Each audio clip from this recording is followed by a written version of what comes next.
Bienvenue dans cette dernière vidéo consacrée aux migrants et plus particulièrement aux migrations de l'Amérique centrale vers les États-Unis d'Amérique au travers du parcours de nombreux migrants sur la Bestia, c'est-à-dire ce train qu'on appelle aussi El Tren de la Muerte, le train de la mort qui traverse tout le Mexique pour rejoindre la frontière états-unienne.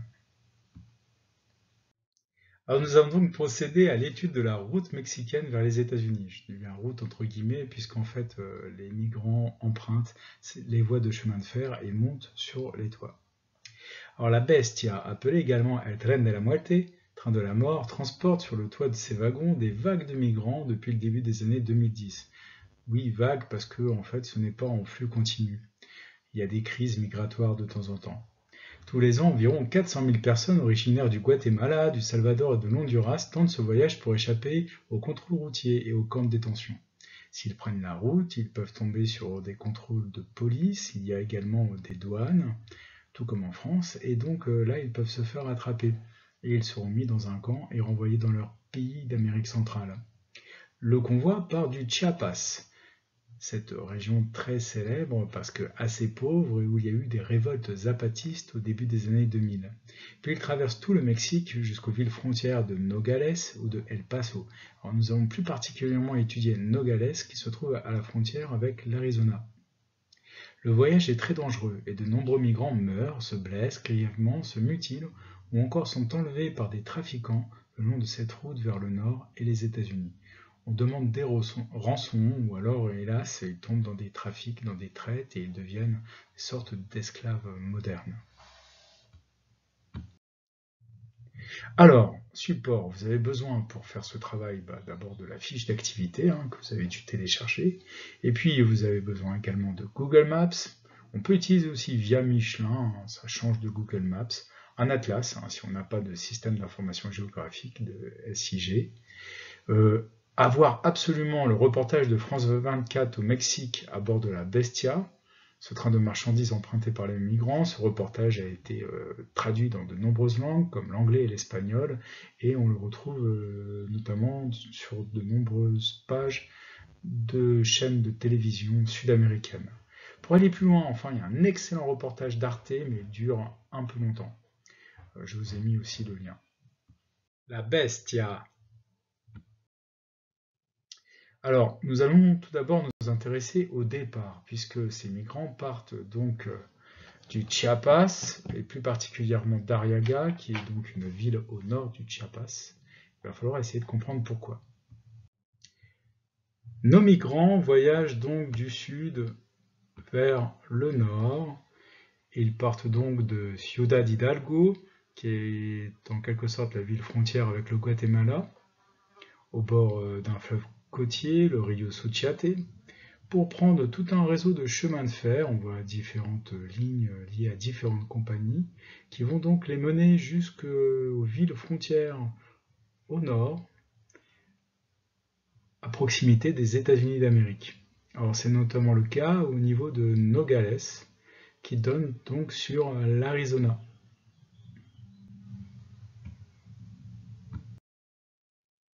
Alors, la première étape est loin d'être évidente, il faut déjà rentrer au Mexique, car le Mexique a des frontières, et comme les États-Unis d'Amérique, le Mexique protège ses frontières, il y a des droits de douane, et les véhicules sont contrôlés au passage de la frontière. Même les personnes qui traversent à pied la rivière en empruntant le pont sont contrôlées, et si elles transportent des marchandises, elles doivent payer des taxes. Nous sommes donc à l'extrême sud du Mexique, au Chiapas. Nous sommes véritablement dans un isthme, corredor transísmico, et à ce niveau-là, donc nous avons des ZEE, c'est-à-dire que le gouvernement mexicain essaye de développer ces régions un peu déshéritées du Mexique, où d'ailleurs il y a eu des mouvements révolutionnaires au début des années 2000. Alors ZEE, c'est donc zone économique spéciale en fait en français. Et donc l'idée c'est de développer le réseau ferroviaire qui est un peu tombé en désuétude et un peu en ruine à partir d'une nouvelle infrastructure qui s'appelle Puerta Chiapas et qui se trouve à quelques kilomètres de la frontière. Par contre, la ville de départ de nos migrants, donc, qui est donc Arriaga, elle se situe à bien plus au nord, hein, plus d'une centaine de kilomètres de cet espace frontalier que nous allons étudier. Si vous avez téléchargé la première fiche d'activité, vous avez donc un travail à réaliser qui consiste à aller sur Google Maps, utiliser donc un SIG, Système d'information géographique, pour localiser avec exactitude la ville d'Arriaga. Où se localise précisément Arriaga? Un petit tuto, une petite aide pour y arriver. Alors, tout d'abord, nous sommes au Mexique, un pays d'Amérique centrale, mais on peut aussi dire que le Mexique fait partie de l'Amérique du Nord. Il est d'ailleurs associé aux États-Unis d'Amérique au travers du traité de l'ALENA, ou en anglais NAFTA. C'est un traité de libre-échange, mais alors ce sont les marchandises qui circulent, pas les hommes. Et puis au sud du Mexique, on retrouve plein de petits États d'Amérique centrale, comme le Guatemala, le Belize, qu'on appelait autrefois Honduras britannique, le Honduras, El Salvador, le Nicaragua ou le Costa Rica. Ce sont généralement de ces régions-là que proviennent les migrants, mais ils peuvent venir de plus loin, ils peuvent venir de Colombie ou du Venezuela, qui connaît une grave crise économique et politique, et un quart à peu près de la population du Venezuela a quitté ou cherche à quitter le pays à l'heure actuelle. Alors, voici exactement où se trouve la ville d'Arriaga, le Chiapas.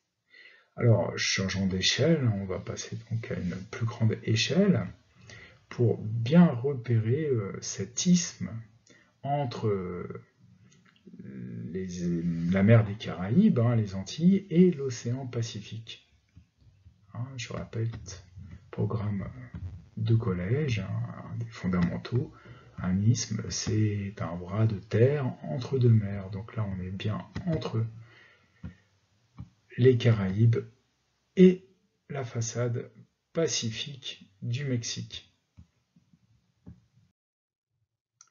Alors, pourquoi ce mouvement migratoire, ce flux, puisque nous sommes dans la géographie des flux. La géographie des flux, eh bien, c'est facile à repérer dans votre livre, c'est dès que nous avons un planisphère avec des flèches. Et bien, en fait, nous avons des zones de départ qui sont donc entourées de pointillés bleus. On aperçoit en zone de départ l'Amérique andine, c'est-à-dire tous les pays au bord de la cordillère des Andes. Ce sont des montagnes, et du Mexique et de l'Amérique centrale. Et si l'on regarde bien, on s'aperçoit que cette zone de départ du Mexique, de l'Amérique centrale, eh bien, elle va vers le nord, vers le grand voisin, les États-Unis d'Amérique, mais également le Canada. Donc c'est une migration qui n'est pas nouvelle, qui n'est pas récente, elle remonte au XXe siècle. Et en général, ces migrants ont déjà de la famille qui est installée aux États-Unis, soit d'une façon légale, puisque de nombreux Américains sont d'origine hispanique, ou alors de façon illégale, puisqu'il y a aussi des travailleurs clandestins, qui sont donc sans papier en fait, sans green card, la carte verte. Cette carte verte qui permet de travailler nous permet de comprendre d'où viennent ces migrants entassés sur le toit du train et où ils se rendent. Ils viennent de pays pauvres d'Amérique centrale ou de pays qui connaissent des situations dramatiques liées non plus à des guerres civiles, mais plutôt au développement de gangs et du grand banditisme. Les gangsters sont extrêmement nombreux, la violence est omniprésente, notamment au Guatemala. Et dès qu'on se fait des ennemis, il y a deux solutions. Soit on se cache, mais bon, on peut toujours finir par se faire retrouver, ou soit il faut se sauver. Donc il y a énormément de Guatémaltèques, mais c'est aussi le cas pour le Salvador ou le Honduras qui quittent leur pays, parce que sinon ils risquent tout simplement de recevoir une balle et d'être tués. Alors, revenons donc à une plus grande échelle encore. Et là, on voit plus particulièrement notre région qui nous intéresse, à savoir le Chiapas. Et puis, cette frontière entre le Guatemala et le Mexique. Voilà, c'est la zone qui nous intéresse. Alors, nous passons à une carte sur Guia Michelin. Elle est très intéressante puisqu'il y a un figuré très clair de traits de frontière avec donc des petites croix. Et surtout, on voit les postes de frontière dans le figuré. Alors, on voit qu'il y a peu de postes de frontière. En fait, ces postes de frontière ils sont installés sur des axes routiers et sur des ponts.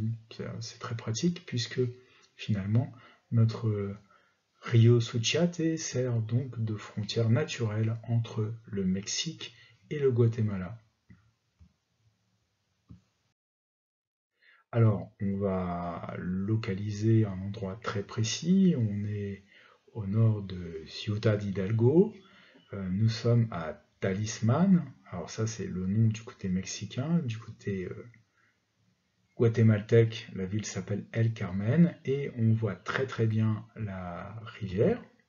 Donc c'est plus particulièrement dans la langue française, c'est pas une rivière, hein, c'est un fleuve côtier, puisqu'en français, une rivière, lorsqu'elle se jette dans la mer, on l'appelle un fleuve. Donc ce fleuve côtier, et on aperçoit très bien le poste de douane extrêmement grand et le pont. Alors, on voit bien que la douane est développée du côté mexicain et pas du tout du côté guatémaltèque. Alors c'est lié à une volonté politique du Mexique de marquer sa frontière, puisqu'après tout, le grand voisin nord-américain, les États-Unis d'Amérique, font de même. Et puis, il y a aussi une autre raison, c'est que finalement, il y a des accords qui existent entre les États-Unis d'Amérique et le Mexique, contrairement à ce qu'on peut penser.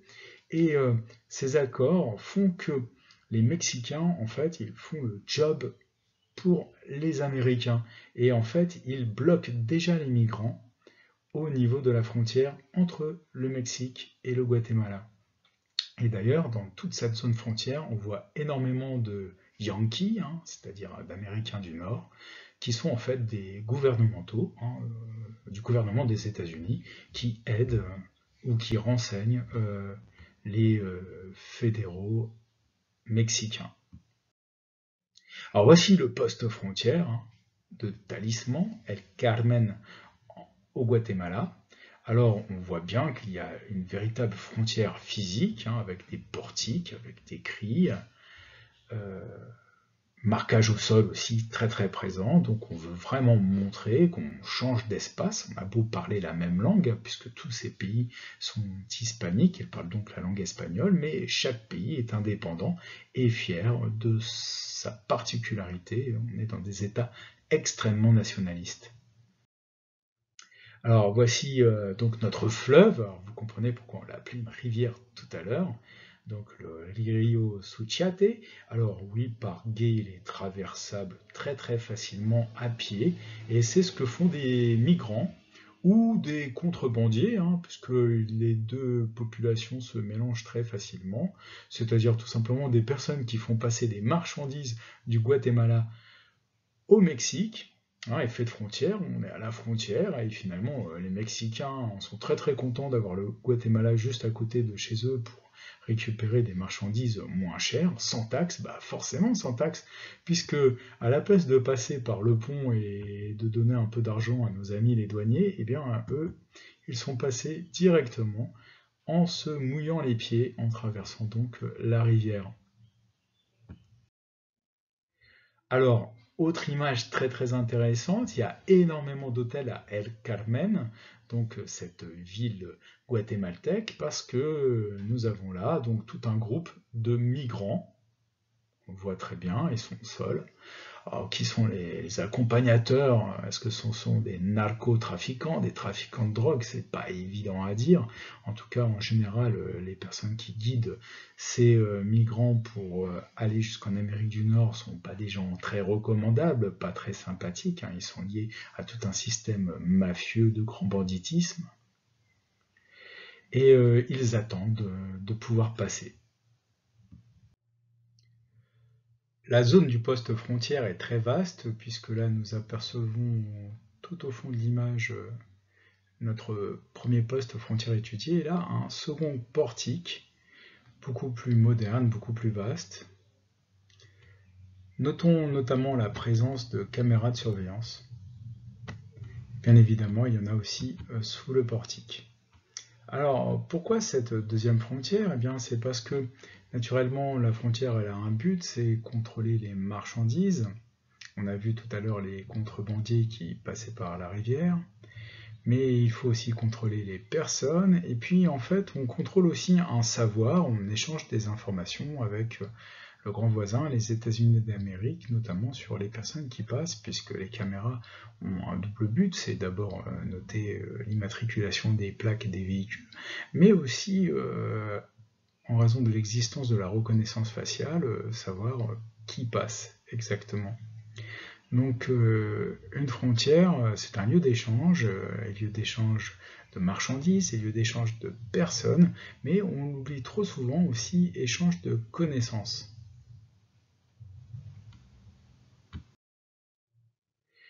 Et ce n'est pas fini, parce que finalement, surprise, hein, pour ceux qui n'auraient pas de carte, d'ailleurs les cartes dans cette région d'Amérique latine, c'est un peu un problème, elles sont rarement mises à jour.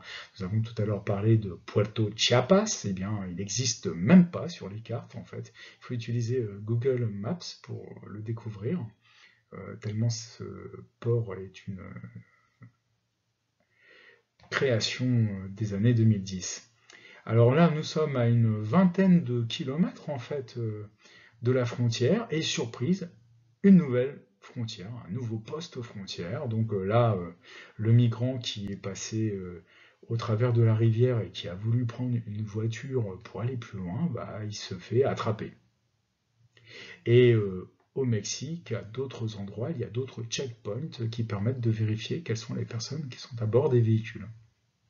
Alors il est extrêmement impressionnant et là c'est la file pour les voitures. Il existe une autre route pour les camions avec le même type de contrôle parce qu'effectivement c'est une zone de tous les trafics entre les gangsters guatémaltèques et puis les gangsters mexicains qui sont aussi extrêmement puissants. Vous avez dû entendre parler des tristement célèbres cartels.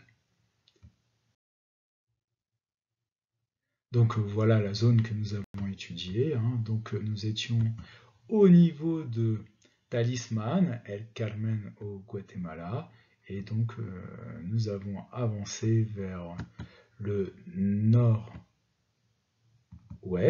c'est-à-dire en direction d'Ariaga.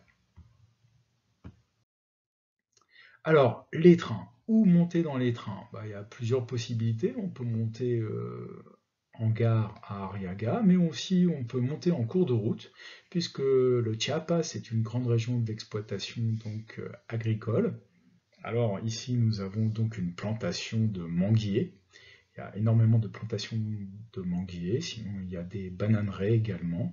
Et on voit donc le train qui est garé à proximité donc de l'entrepôt de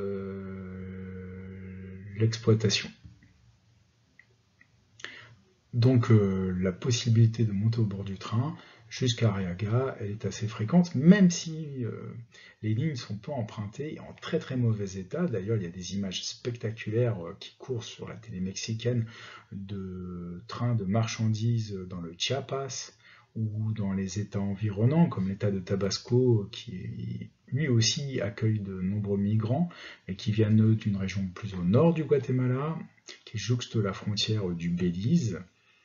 Et donc, on a énormément de trains qui déraillent parce que les lignes sont très très peu entretenues. Il y a même des lignes abandonnées avec au milieu de la ville la gare complètement abandonnée et finalement qui est devenue en fait une place du marché. Les personnes installent leurs étals en plein milieu des voies ferrées. Alors, arrivé à Arriaga, là on a une vraie gare. Alors, sans migrants sur les toits, puisque cette image date de 2020 et le Mexique, comme bon nombre de pays de la planète a connu donc un arrêt de ses mouvements migratoires suite au confinement.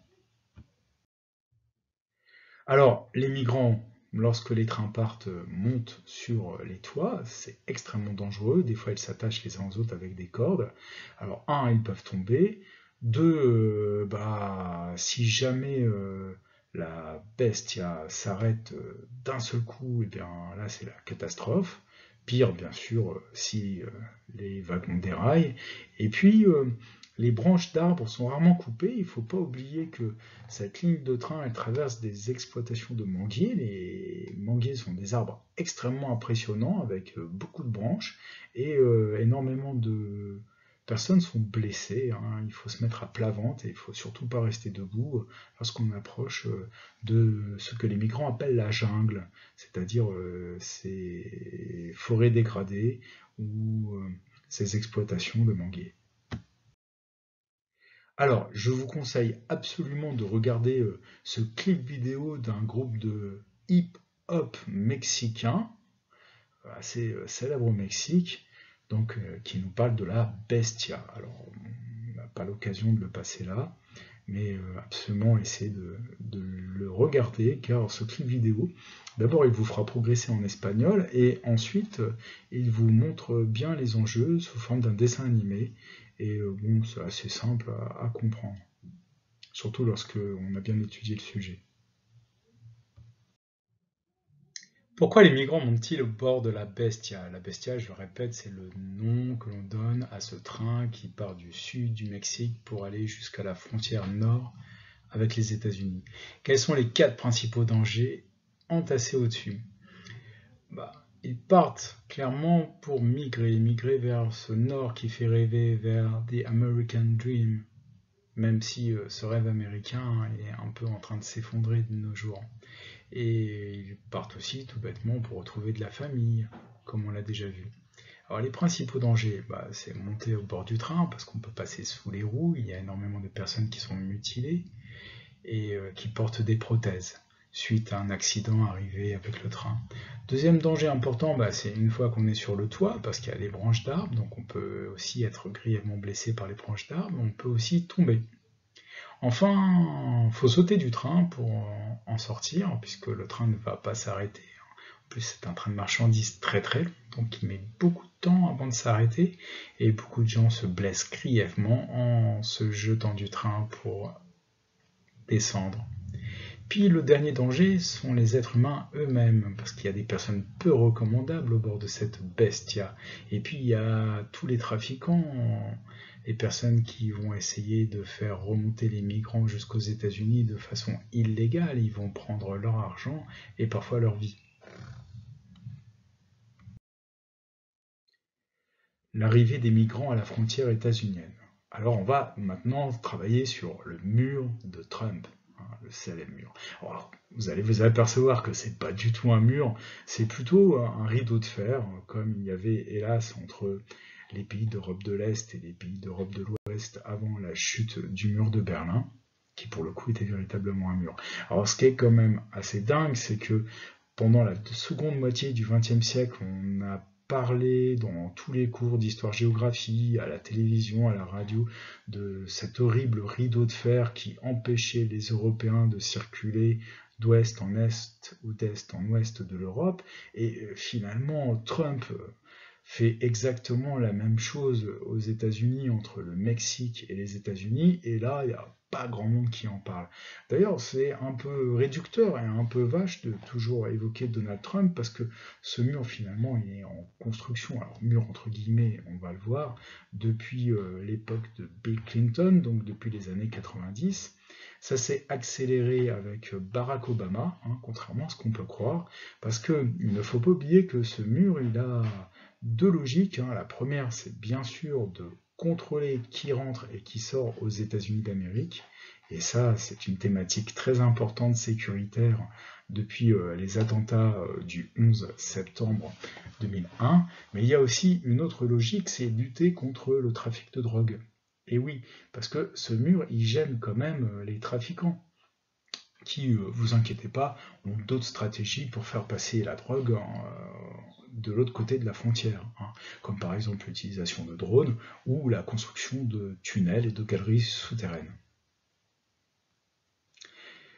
Ils essayent d'avoir toujours une longueur d'avance sur les gardes frontières, donc les Border Patrol, hein, donc les patrouilles, on peut dire, de la police aux frontières américaine, reconnaissable tout le long de cette frontière, hein, qui fait quand même 1989 miles, et qui est franchie par 350 millions de personnes d'un point de vue légal.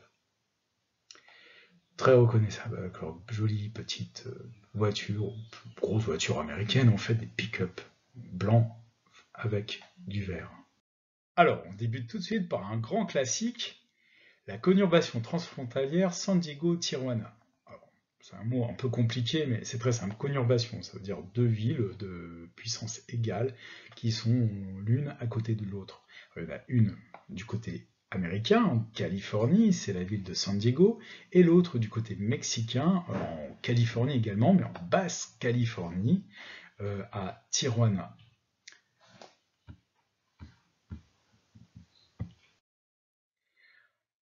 Alors, moi, j'adore cette photographie satellite parce que tout d'abord, on a l'océan Pacifique avec d'énormes vagues, des rouleaux même. Donc, cet océan Pacifique, il n'est pacifique des fois que de nom. On a une très belle plage et puis on voit ce mur, hein. Alors on va tout de suite voir qu'en fait c'est une palissade en fer, mais on voit quand même son nombre porté qui est assez impressionnante et surtout ce mur qui sépare les États-Unis d'Amérique du Mexique, eh bien donc il marque le paysage. Et on a aussi une géographie culturelle très affirmée, puisque du côté mexicain, on a une Plaza de Toros, donc des arènes, hein, pour la corrida.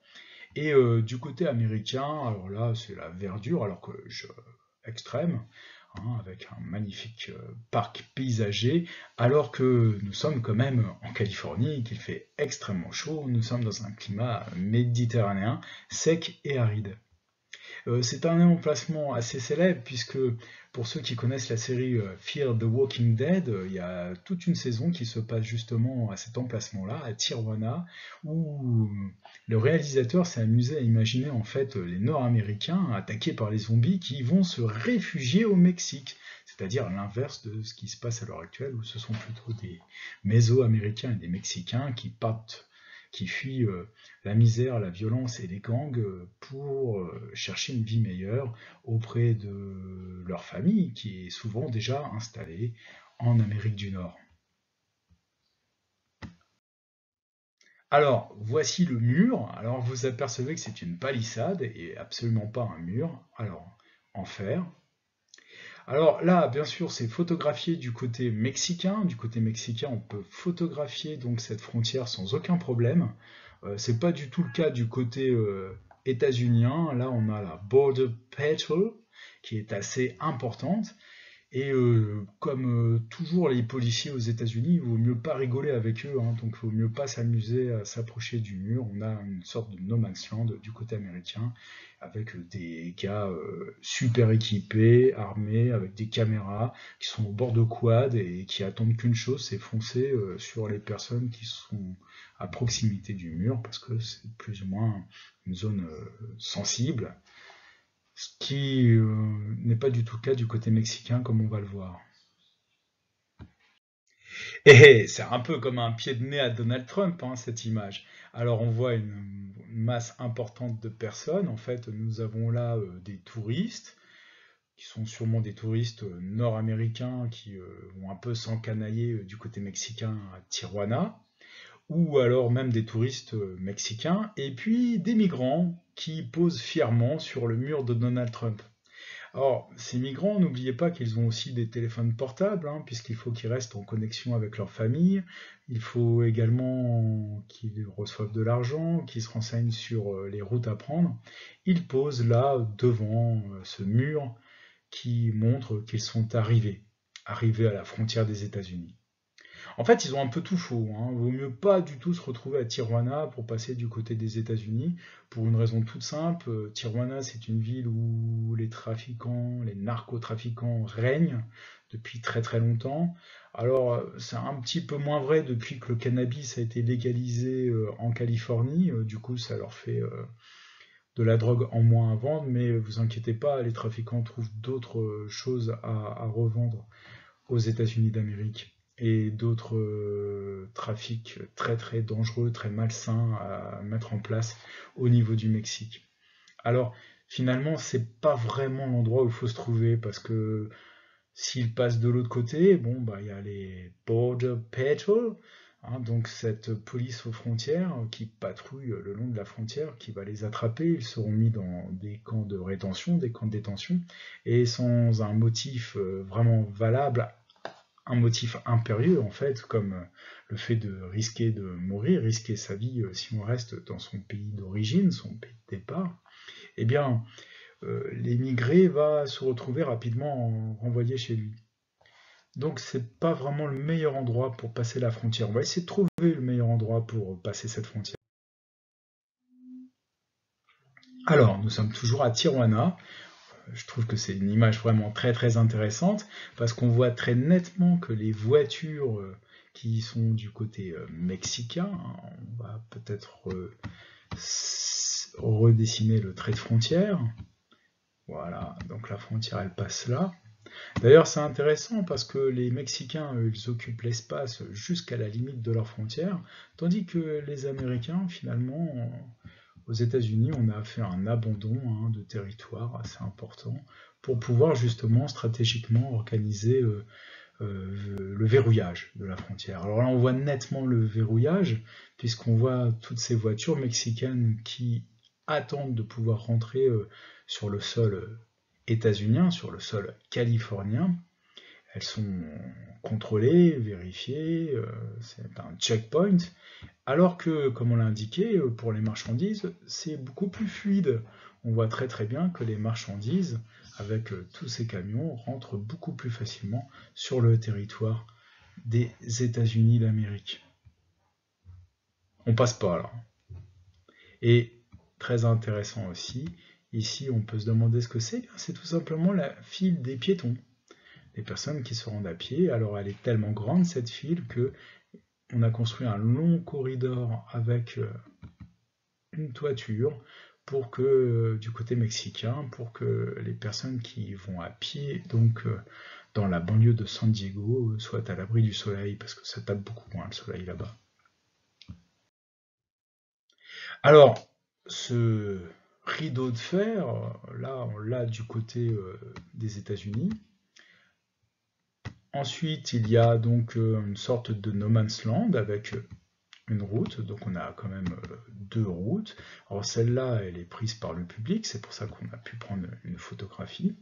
Par contre, celle-ci, elle est juste empruntée par les patrouilles de la police aux frontières. Et de l'autre côté, on a cette fameuse palissade de métal. Entre, on peut admirer donc l'éclairage, la nuit bien sûr, c'est entièrement éclairé, et puis la présence de caméras. Donc on a quand même un système défensif assez impressionnant, sachant qu'il n'y a pas de guerre prévue entre le Mexique et les États-Unis. Ils ont plus ou moins réglé leurs anciens différends. N'oublions pas que la Californie appartenait jusqu'au milieu du 19e siècle, tout comme d'ailleurs l'Arizona que nous avons étudié au Mexique. Bon, il y a eu encore au niveau de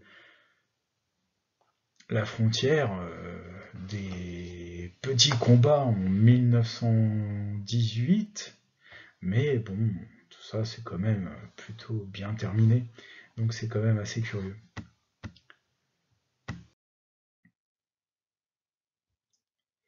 Alors, toujours cette frontière très impressionnante. Alors là, cette fois-ci, comme on le voit, on a tout de suite une route, des bâtiments et un camion. Donc là, on est clairement toujours du côté mexicain. Les Mexicains, ils occupent l'espace jusqu'au trait de frontière, ce qui n'est pas le cas des Américains, qui se laissent une profondeur. Or, ce mur, il n'est pas forcément terrible partout, hein. Vaut mieux pas que Trump voit cette photographie, sinon il va criser, hein. Il va avoir peur pour ses États-Unis d'Amérique, parce que là, vraiment, la palissade en fer, elle est en tôle, exactement comme le toit de la maison d'à côté. Nous sommes dans un bidonville, dans la banlieue de Tijuana. Alors, ces tôles qui servent de frontière entre les États-Unis et le Mexique, bah, du côté mexicain, des artistes l'utilisent et montrent leur opinion qu'ils ont de Donald Trump, comme on peut le voir. Ils ont une bonne opinion de lui.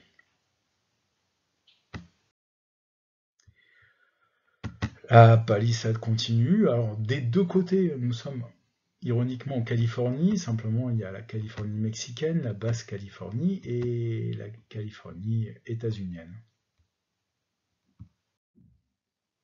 Alors, surprise, hein, on a l'impression que c'est une frontière rectiligne, tout est très linéaire, hein, comme si on avait pris une règle pour tirer la frontière. On la voit ici. Cette frontière, en fait, elle est vraiment artificielle, hein, elle est liée à un traité de paix entre le Mexique et les États-Unis, le Mexique ayant perdu la guerre et les États-Unis ayant récupéré la Californie. Mais non, en fait, ici, nous avons un fleuve extrêmement célèbre, le Colorado, qui se jette donc dans l'océan au niveau du Mexique. Et donc, on a un espace qui n'était pas prévu à la base, un espace où il est beaucoup plus facile de passer d'un pays à l'autre, comme on va le voir. Bon, on va pas dire exactement où nous sommes, parce que bon, on ne sait jamais, hein. Il ne faut pas oublier que ces migrants sont très courageux, ils font une traversée difficile, très périlleuse du Mexique. Donc là, ils ont une petite opportunité de passer aux États-Unis sans avoir à escalader le mur de Trump. Donc on va leur laisser cette petite possibilité. Si vous apercevez, les États-Unis sont pas loin. En fait, les États-Unis sont juste derrière cette grille. Et donc pour passer aux États-Unis, regardez bien derrière les plantes. Ici, il y a une échelle. Il suffit de prendre l'échelle et hop, on passe aux États-Unis d'Amérique. Ça veut dire que le migrant qui arrive à passer à cet endroit, il est sur le sol américain. Hélas pour lui, on repère tout au fond de l'image les petites voitures blanches de la Border Patrol. Donc finalement, il va se faire attraper assez rapidement.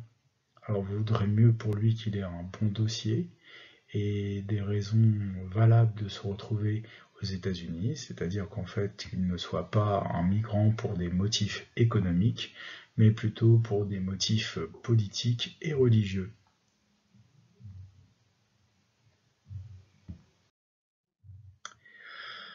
Toujours le mur de Trump.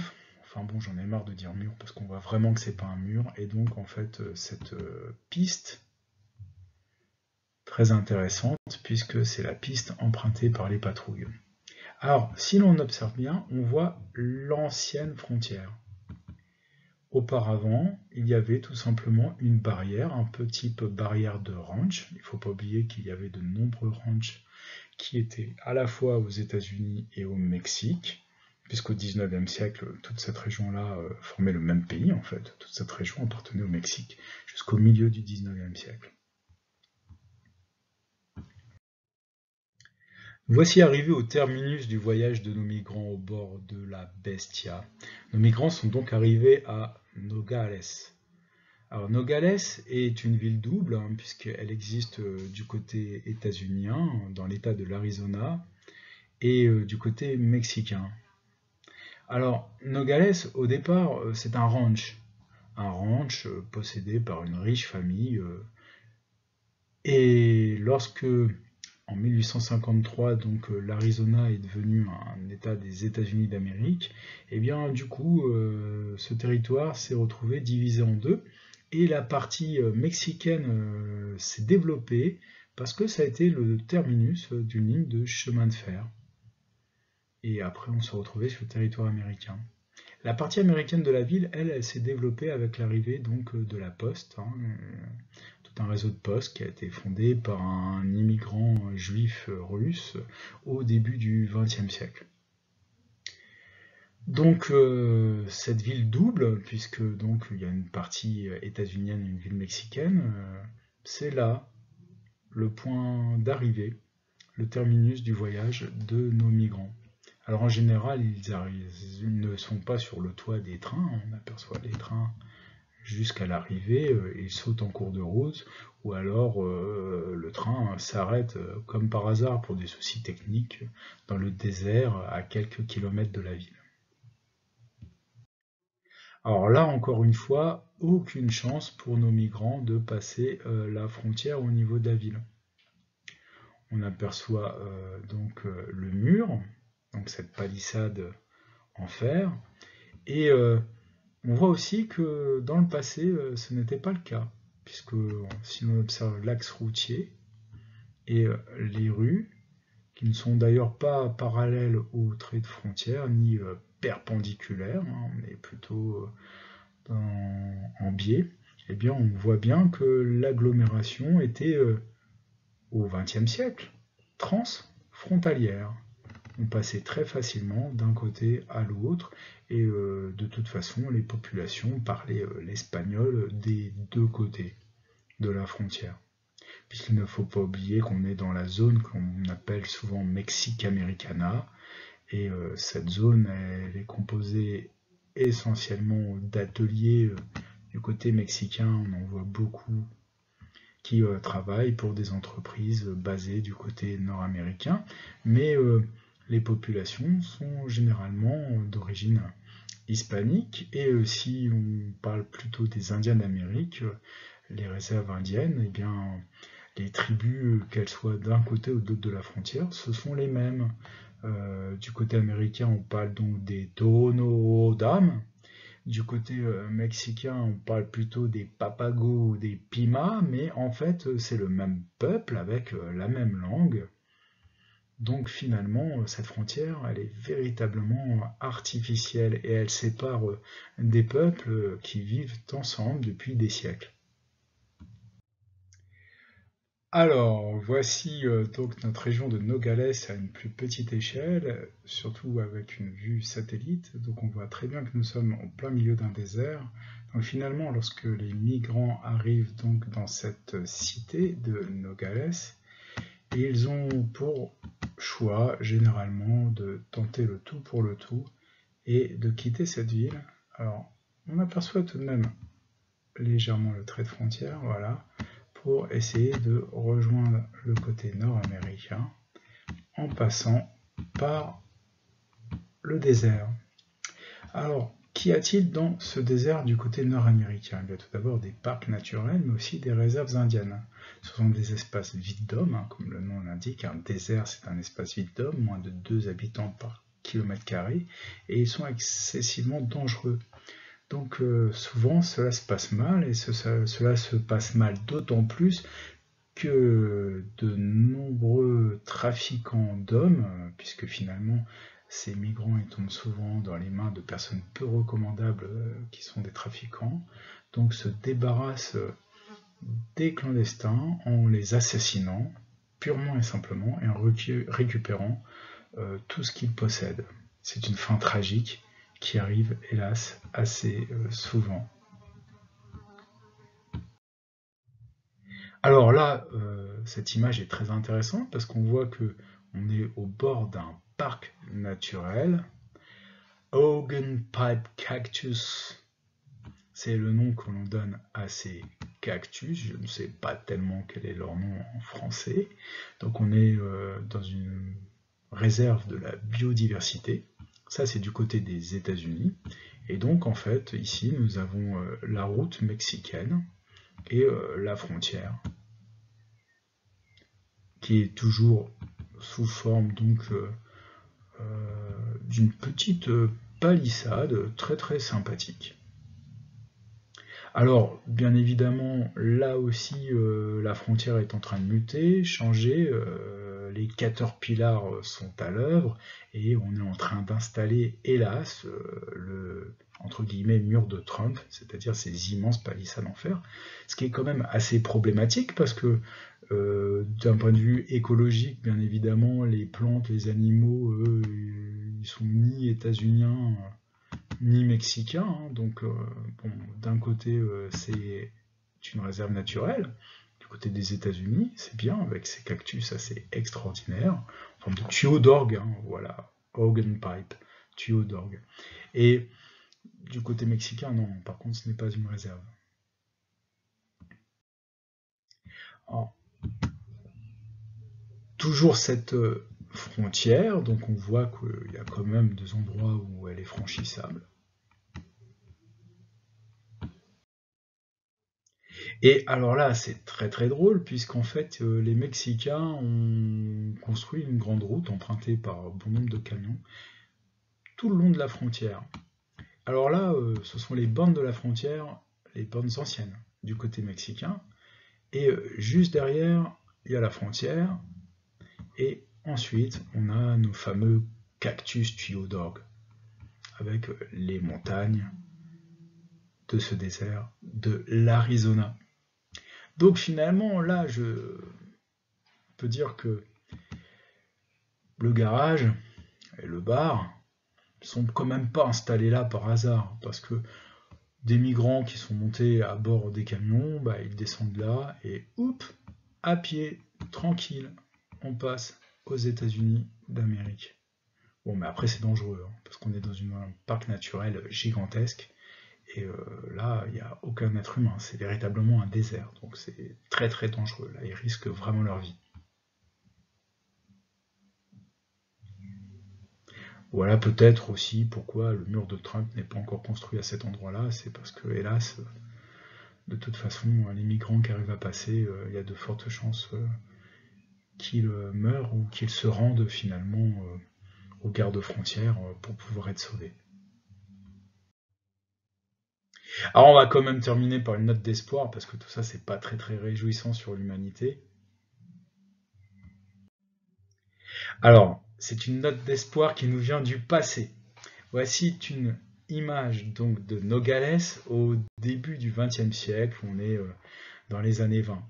Alors tout d'abord, on s'aperçoit qu'il n'y a pas de véritable différence entre le Mexique, alors le côté mexicain il est ici, donc, et à la gauche de l'image, le côté états-unien. Donc le niveau de vie était relativement le même, d'ailleurs il y a énormément de voitures du côté mexicain, peut-être même plus que du côté états-unien. Alors, ce qui nous fait comprendre la richesse de cette ville de Nogales du côté mexicain au début du XXe siècle, ce qu'on appelle les effets de frontière, on va chercher quelque chose que l'on n'a pas de l'autre côté de la frontière, ce sont ces mots rajoutés à la main, comme souvent on faisait sur les cartes postales des années 20, on adorait rajouter des petites anecdotes, des petits mots. Wet pour mouillé et dry, sec pour le côté des États-Unis. Parce que bon, il pleut pas plus d'un côté que de l'autre, hein. On est en plein désert, on n'est pas du tout comme dans les Lucky Luke où d'un côté de l'image l'herbe est verte et de l'autre côté c'est le désert avec la vache qui n'est plus qu'à l'état de squelette. Non, là c'est exactement identique, le même climat. Non, wet, dry, c'est de l'humour par rapport à la prohibition. Dry, sec, bah oui, c'est sec, on est littéralement à sec parce que l'alcool est tout simplement interdit dans les années 20 aux États-Unis.